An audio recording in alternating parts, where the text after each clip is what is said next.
In the beautiful jungles of Costa Rica, trouble lurks. No, I'm not talking about snakes. It's something far less visible, but far more destructive.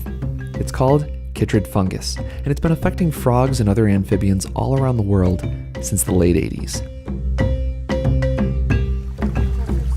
So we have a good sense of the historical range of the fungus throughout the preserve.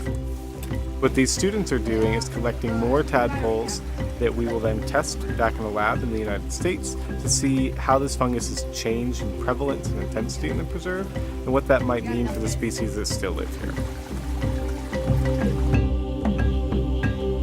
In many cases, chytrid fungus will decimate entire populations of frogs. Central America was the first place chytrid fungus was identified in wild frogs, but it's also the first place where signs of recovery are being recorded. Researchers from the Roger Tory Peterson Institute think there's a lot to learn from these survivors.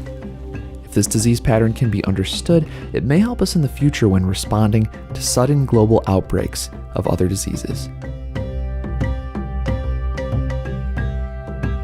Collecting the data is hard work, but let's get real. It's also a ton of fun. Basically, you get to catch tadpoles, measure them, collect their slime, and put the swabs in those things. And bam, DNA collected. I'm swabbing his mouth to check if there's signs of chytrid fungus. They target the keratin cells, which is largely focused in the mouth, so that's the best spot to swab.